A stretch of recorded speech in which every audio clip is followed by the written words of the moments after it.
तेबे वृष राशि व्यक्ति माने घर द्वार छाड़ी जीवाकू पड़िबो। शत्रु माने मध्य एबे आपणक पाद तले रहिबे। जे लोक मैंने आपन को अदरकारी व निकमा भावुथिले सेही लोक मैंने ही एबे आपणक पाद चाटिबाकू लागिबे। घरे घरे आपणक नामर चर्चा हेबो। कारण बंधुगण ग्रह नक्षत्र माने करि दैछन्ति एक बहुत बड़ ओलट पालट। एबे आपणकर 5टी बड़ स्वप्न पूरण हेबाकू जाउछि बंधुगण, जहा पई घर द्वार छाड़िबाकू पड़िबो। जे लोक मैंने आपणक आखि देखाउथिले एबे सेही लोक मैंने ही आपणक पछरे घूरी बुलिबे। प्रकृतिर कौन हेबाकू जाउछि समस्त सूचना एही वीडियो रे देबाकू जाउछि।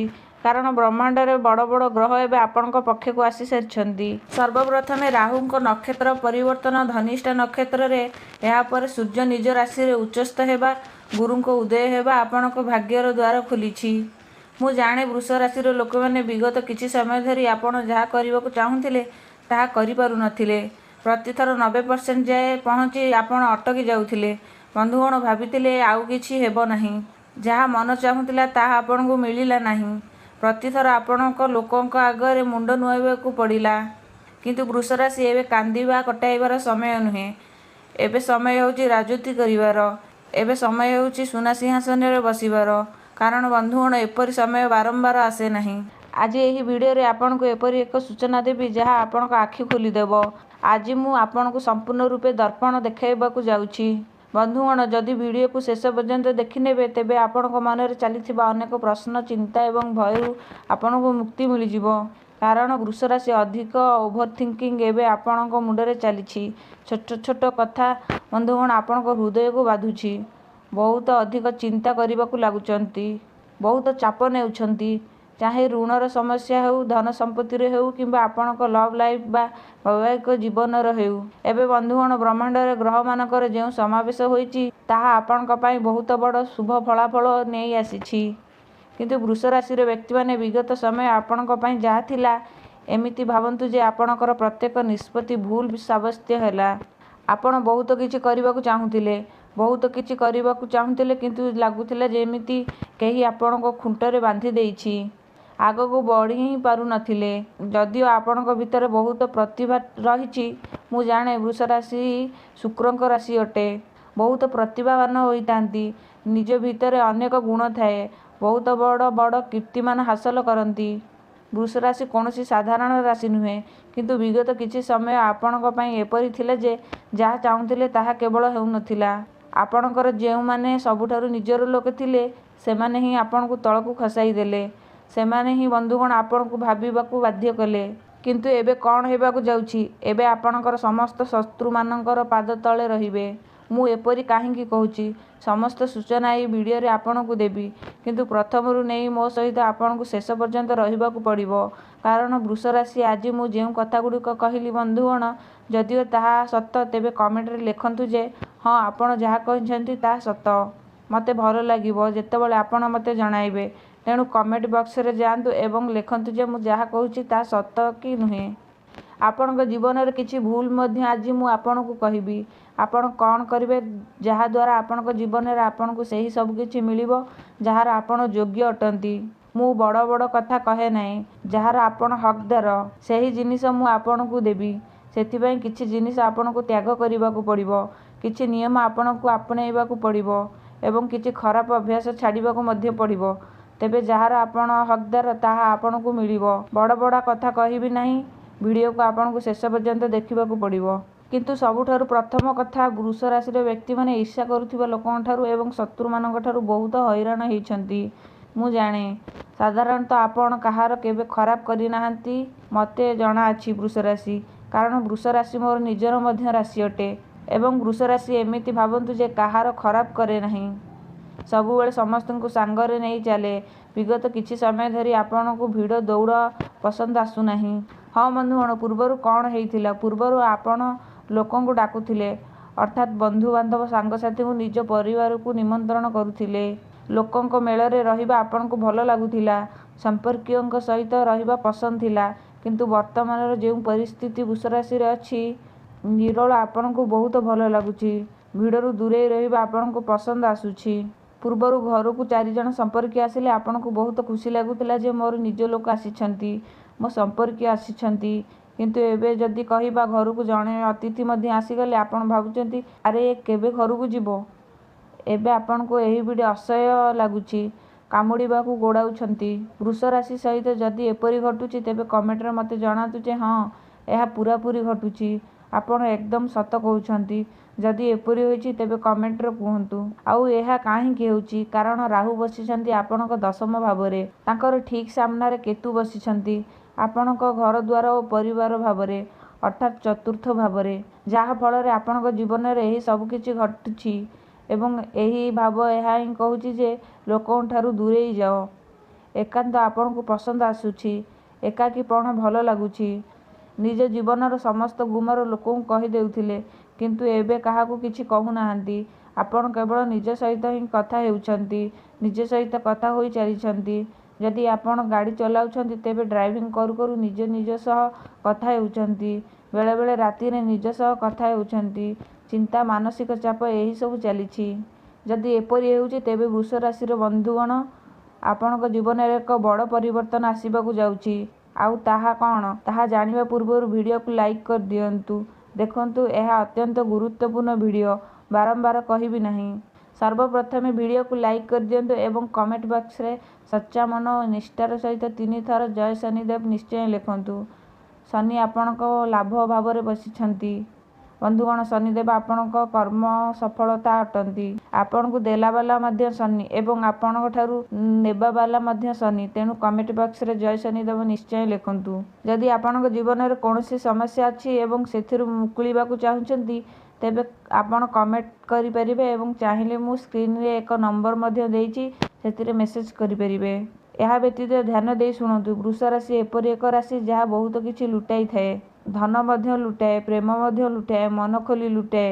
ଆଉ ବନ୍ଧୁଗଣ, ଯେବେ ଲୁଟାଏ ବଦଳରେ ସେତିକି ହିଁ ଦୁଃଖ ଓ ଯନ୍ତ୍ରଣା ପାଏ। ଏବେ ଧ୍ୟାନ ଦେଇ ଶୁଣନ୍ତୁ ବନ୍ଧୁଗଣ, ପ୍ରକୃତରେ ମୁଁ କାହିଁକି ଆରମ୍ଭରୁ ଏତେ ବଢ଼ାଇ ଚଢ଼ାଇ କହୁଥିଲି ଯେ ଲୋକମାନେ ଆପଣଙ୍କ ପଛରେ ଦୌଡ଼ିବେ। ଏବେ ଆପଣଙ୍କ ବଡ଼ ସ୍ୱପ୍ନ ପୂରଣ ହେବ। ତା ପଛରେ ଯେଉଁ ଗ୍ରହ ଗୋଚର ରହିଛି ମୁଁ ଏବେ ତାହା ଆପଣଙ୍କୁ ଜଣାଉଛି। ସର୍ବପ୍ରଥମେ ମୁଁ କହିବି ଗୁରୁଙ୍କ ଉଦୟ ହେବା ବିଷୟରେ। ଗୁରୁ ଏପର୍ଯ୍ୟନ୍ତ ଅସ୍ତ ଥିଲେ। ହଁ, ଗୁରୁ ବର୍ତ୍ତମାନ ଆପଣଙ୍କ ତୃତୀୟ ଭାବରେ ବସିଛନ୍ତି। ଗୁରୁଙ୍କ ସହଯୋଗ ଯେତିକି ମିଳୁନଥିଲା ସେତିକି ମିଳିବା କଥା। ବନ୍ଧୁଗଣ, ବେଳେବେଳେ ଆପଣଙ୍କୁ ଏହା ଅନୁଭବ ହେଉଥିବ ଯେ ମୁଁ କେଉଁଠି ଅଛି, ମୁଁ ଏଠାରେ ଅଛି ତ କାହିଁକି ଅଛି। ଆପଣଙ୍କ ମନ ଭିତରେ ଏହି ପ୍ରଶ୍ନ ଆସୁଛି ଯେ ମୁଁ ଯେଉଁଠି ଅଛି ସେଠାରେ ଏବେ କାହିଁକି ଅଛି। ଏହି ଜିନିଷ ବା ସେହି ସ୍ଥାନ ମୋ ପାଇଁ ନୁହେଁ। ମୁଁ ଯେଉଁ ବ୍ୟକ୍ତି, ଯେଉଁ ସମ୍ପର୍କରେ ଅଛି ତାହା ଠିକ୍ କି ଭୁଲ, ଏହା ବହୁତ ବଡ଼ ଚିନ୍ତା। ମୁଁ ଯେଉଁ ଚାକିରି କରିଛି ବା ବ୍ୟବସାୟ କରୁଛି ତାହା ମୋ ପାଇଁ ଠିକ୍ କି ନୁହେଁ। ମନରେ ଅନେକ ପ୍ରଶ୍ନ ଆସୁଛି। ଆଉ ଏହି ଚିନ୍ତା କାହିଁକି ହେଉଛି? କାରଣ ବନ୍ଧୁଗଣ, ରାହୁ ଆପଣଙ୍କ ଦଶମ ଭାବରେ ଅଛନ୍ତି ଏବଂ ଶନି ଆପଣଙ୍କ ଲାଭ ଭାବରେ ଅଛନ୍ତି। ତାହା ଆପଣଙ୍କୁ ଭାବିବାକୁ ବାଧ୍ୟ କରୁଛି ଏବଂ ବିଭ୍ରାନ୍ତ କରୁଛି। ଆପଣଙ୍କ ପାଖରେ ଯାହା ଅଛି ତାହା ପର୍ଯ୍ୟାପ୍ତ ନୁହେଁ ବୋଲି ଆପଣଙ୍କୁ ଲାଗୁଛି, ଅର୍ଥାତ୍ ଯେଉଁ ସମ୍ପର୍କ ଗୁଡ଼ିକ ଅଛି ତାହା ମୋ ପାଇଁ ଠିକ୍ କି ନୁହେଁ। ପୂର୍ବରୁ ସମ୍ପର୍କ ଗୁଡ଼ିକ ଆପଣଙ୍କ ପାଇଁ ଶାନ୍ତି ଆଣି ଦେଉଥିଲା। ପୂର୍ବରୁ ସମ୍ପର୍କ କ'ଣ କରୁଥିଲା? ଆପଣଙ୍କୁ ସମସ୍ୟାରୁ ବାହାର କରିବାରେ ସାହାଯ୍ୟ କରୁଥିଲା। କୌଣସି ଦ୍ୱନ୍ଦ୍ୱରେ ପଡ଼ିଗଲେ ବାଟ ଦେଖାଉଥିଲା, ଚାହେଁ ସାଙ୍ଗ ହୁଅନ୍ତୁ, ସମ୍ପର୍କୀୟ ହୁଅନ୍ତୁ ବା ନିଜ ଲୋକ ହୁଅନ୍ତୁ। କିନ୍ତୁ ଏବେ ଏହି ଜିନିଷ ସମ୍ପୂର୍ଣ୍ଣ ଓଲଟା ହୋଇଯାଇଛି।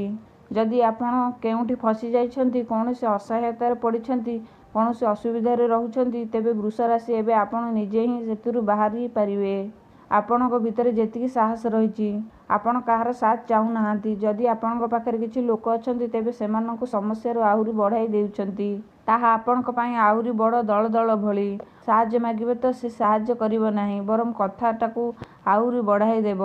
ବନ୍ଧୁଗଣ, ଧ୍ୟାନ ଦେଇ ଶୁଣନ୍ତୁ, ଆପଣ ଯେଉଁ ସମ୍ପର୍କରେ ଅଛନ୍ତି, ଯେଉଁ ଜାଗାରେ ଅଛନ୍ତି ତାହା ଆହୁରି ବହୁତ ବଡ଼ ହୋଇଯାଏ।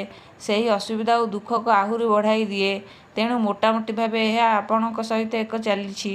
ବନ୍ଧୁଗଣ, ଯଦି ଏପରି ହେଉଛି ତେବେ କମେଣ୍ଟରେ ନିଶ୍ଚୟ ଜଣାନ୍ତୁ।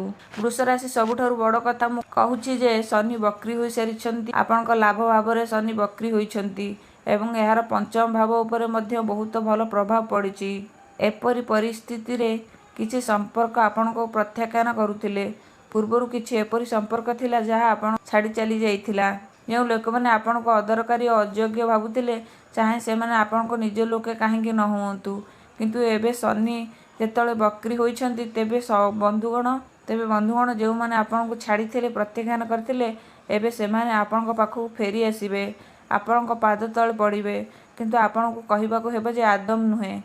ଯିଏ ଛାଡ଼ି ଚାଲିଗଲା ଠିକ୍ ଅଛି, ଏବେ ତା ଆଖିରେ ଆଖି ମିଶାଇ କହିବେ ଯେ ଏଠାରୁ ଚାଲିଯା, ମୋତେ ତୋର ଆଉ ଆବଶ୍ୟକତା ନାହିଁ।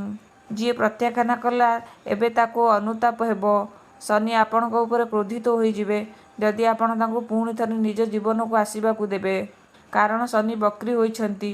ପୁରୁଣା ଜିନିଷ ଫେରି ଆସିବ, କିନ୍ତୁ ଯଦି ଆପଣ ତାକୁ ଆସିବାକୁ ଦେବେ ତେବେ ଆପଣଙ୍କର ମୂଲ୍ୟ କମିଯିବ। ତେଣୁ ଏବେ ଆପଣଙ୍କୁ ସେପରି କରିବାର ନାହିଁ। ଯିଏ ଚାଲିଗଲା ତାକୁ ଯିବାକୁ ଦିଅନ୍ତୁ, ତାକୁ ଆଉ ଫେରିବାକୁ ଦେବେ ନାହିଁ। ଏହା ବ୍ୟତୀତ ମନେ ରଖନ୍ତୁ ଶନି ବକ୍ରୀ ହୋଇଛନ୍ତି ଏବଂ ଶନିଙ୍କର ତୃତୀୟ ଦୃଷ୍ଟି ମଧ୍ୟ ଆପଣଙ୍କ ଲଗ୍ନ ଉପରେ ପଡ଼ିଛି। ତେଣୁ କିଛି ପୁରୁଣା ବିବାଦ ଥିଲା ତ ଏହା ଏବେ ସମାଧାନ ହେବ। ପୁରୁଣା ବିବାଦ ସୁଧରିବ, ଜୀବନସାଥୀଙ୍କ ସହିତ ସମ୍ପର୍କ ଭଲ ହେବ। ଏବେ ଆପଣଙ୍କର ବହୁତ ଭଲ ସମୟ। ଏବେ ବନ୍ଧୁଗଣ, ମୁଁ ଶତ୍ରୁମାନଙ୍କ କଥା ତ କହୁଛି। କାହିଁକି କହୁଛି? ଲୋକମାନେ ଆପଣଙ୍କୁ କାହିଁକି କ୍ଷମା ମାଗିବାକୁ ଯାଉଛନ୍ତି, ଧ୍ୟାନ ଦେଇ ଶୁଣନ୍ତୁ। ଯେଉଁମାନେ ଆପଣଙ୍କୁ କଷ୍ଟ ଦେଲେ, ଯେଉଁମାନେ ଆପଣଙ୍କ ଫାଇଦା ଉଠାଇଲେ, ଏବେ ସେହି ଲୋକମାନେ ବହୁତ ବଡ଼ ଗାତରେ ପଡ଼ିବେ। ଆଉ ଏହି ପ୍ରତିଶୋଧ କିଏ ନେବ? ଆପଣ ନିଜେ ପ୍ରତିଶୋଧ ନେବେ ନାହିଁ, ସେ ହେଉଛନ୍ତି ଶନିଦେବ। ଶନିଦେବ ନିଜେ ପ୍ରତିଶୋଧ ନେବେ। କାରଣ ବୃଷ ରାଶି ପାଇଁ ଶନିଦେବ ଅତ୍ୟନ୍ତ ଗୁରୁତ୍ୱପୂର୍ଣ୍ଣ।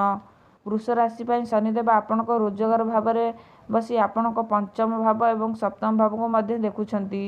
ଏପରି ସ୍ଥିତିରେ ଯଦି କେହି ଆପଣଙ୍କ ଭାବନା ସହିତ ଖେଳିଛି, ତେବେ ଶନି ତା'ର ପ୍ରତିଶୋଧ ନେବେ।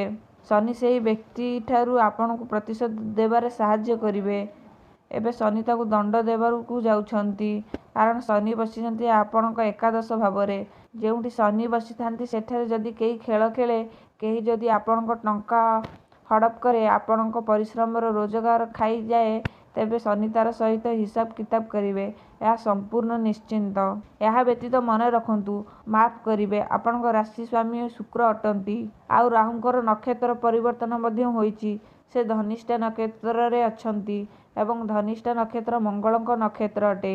ମଙ୍ଗଳ ବସିଛନ୍ତି ଆପଣଙ୍କ ଧନ ଭାବରେ। ତେଣୁ ଏହା ଏକ ଭିନ୍ନ ସ୍ତରର ଶକ୍ତି। ରାହୁଙ୍କ ଶକ୍ତି ବହୁତ ବଢ଼ିଯାଇଛି। ରାହୁଙ୍କୁ ଯେତେବେଳେ ମଙ୍ଗଳଙ୍କ ଶକ୍ତି ମିଳିବ, ତେବେ ଆପଣଙ୍କ ଶତ୍ରୁ ଭାବ ସକ୍ରିୟ ହୋଇ ଆପଣଙ୍କ ଶତ୍ରୁମାନଙ୍କର ବିନାଶ ନିଶ୍ଚିତ ହେବ।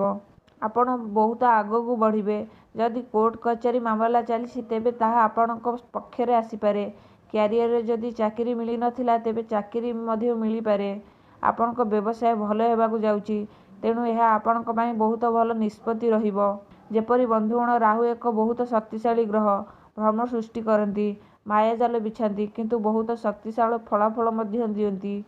ସକାରାତ୍ମକ ଫଳାଫଳ ମିଳିବ ଏବଂ ମଙ୍ଗଳଙ୍କ ସାଥ ମିଳିଯିବ। ମଙ୍ଗଳ ତ ଆପଣ ଜାଣନ୍ତି ଏକ ଉଗ୍ର ଗ୍ରହ। ଆପଣ ଆତ୍ମବିଶ୍ୱାସ ଆଣିବା ବାଲା। ମଙ୍ଗଳ ଏକ ନୂଆ ଶକ୍ତି ଆଣିବାକୁ ଯାଉଛନ୍ତି। ତେଣୁ ଆପଣଙ୍କର ଶତ୍ରୁର ବିନାଶ ହେବ ସୁନିଶ୍ଚିତ। ଯିଏ ଆପଣଙ୍କୁ ଛାଡ଼ିଥିଲା, ସେ ଏବେ ନିଜେ କାନ୍ଦିବ। ତେଣୁ ଋଣରୁ ମୁକ୍ତି ପାଇବା ପାଇଁ ଏହି ସମୟ ବହୁତ ଭଲ। ଆପଣ ଏହାର ଫାଇଦା ଉଠାଇ ପାରିବେ। ଯଦି କୌଣସି ଗୁରୁତର ରୋଗ ଚାଲିଥିଲା, ତେବେ ସେଥିରୁ ମୁକ୍ତି ମିଳିଯିବ। କିନ୍ତୁ ମନେ ରଖନ୍ତୁ, ମଙ୍ଗଳଙ୍କ କାରଣରୁ ବେଳେବେଳେ ଆପଣଙ୍କ ରାଗ ବଢ଼ିଯିବ। ରାଗରେ ଗାଡ଼ି ଚଲାଇଲେ ଆଘାତ ଲାଗିପାରେ, ଦୁର୍ଘଟଣା ଘଟିପାରେ, ଆପଣଙ୍କର ଥଣ୍ଡା, କାଶ, ରକ୍ତଚାପ ବଢ଼ିପାରେ, ଏପରି ସମସ୍ୟା ହୋଇପାରେ। ତେଣୁ ସ୍ୱାସ୍ଥ୍ୟର ଟିକେ ଅଧିକ ଧ୍ୟାନ ରଖିବାକୁ ପଡ଼ିବ। ସୂର୍ଯ୍ୟଙ୍କ କଥା ଯଦି କହିବା, ତେବେ ସୂର୍ଯ୍ୟ ଉଚ୍ଚସ୍ଥ ଅଛନ୍ତି ଏବଂ ଏହା ଆପଣଙ୍କ ପାଇଁ ମଧ୍ୟ ଭଲ। ଆପଣଙ୍କ କ୍ୟାରିୟର ଭାବରେ ସ୍ୱାମୀ ମଧ୍ୟ ଶନିଦେବ ହିଁ ଅଟନ୍ତି। ତେଣୁ ଏବେ ଆପଣଙ୍କ କ୍ୟାରିୟର ସ୍ଥିର ହେବା ସ୍ଥିତିରେ ଅଛି। ଏହା ଆପଣଙ୍କ ପାଇଁ ବହୁତ ଭଲ କଥା। ଦାୟିତ୍ୱ ଆପଣଙ୍କର ଟିକେ ବଢ଼ିପାରେ, କିନ୍ତୁ ଏବେ ଆପଣ ନିଜ ଦାୟିତ୍ୱ ଭଲ ଭାବରେ ତୁଲାଇବେ। ଚାକିରି ପାଇଁ ପ୍ରସ୍ତୁତ କରିଥିଲେ, ଏହା ଆପଣଙ୍କ ପାଇଁ ବହୁତ ଭଲ ସମୟ। ପ୍ରସ୍ତୁତି କରନ୍ତୁ, କ୍ୟାରିୟରରେ ସ୍ଥିରତା ଆସିବ, ପଦୋନ୍ନତି ମିଳିପାରେ, ବ୍ୟବସାୟ ଆଗକୁ ବଢ଼ିପାରେ। ଏହା ବହୁତ ଭଲ ସମୟ। ତେଣୁ ଏହାର ପୂରା ଫାଇଦା ଉଠାନ୍ତୁ। ଯଦି ମୁଁ ପ୍ରତିକାର କଥା କହିବି, ତେବେ ଉଦୟ ଧ୍ୟାନ ଦେଇ ଶୁଣନ୍ତୁ। ବାବା କାଳଭୈରବନାଥଙ୍କ ଉପାସନା ଆପଣଙ୍କୁ କରିବାକୁ ପଡ଼ିବ। ବୃଷ ରାଶିର ସ୍ୱାମୀ ଶୁକ୍ର ନିଚସ୍ତ ହୋଇଛନ୍ତି, କିନ୍ତୁ ତାଙ୍କୁ ଯଦି ଆପଣ ନିଜ ପକ୍ଷରେ ନେଇନେବେ, ତେବେ ବହୁତ ଭଲ ସମୟ ରହିବ। ଆପଣଙ୍କୁ କ'ଣ କରିବାକୁ ହେବ?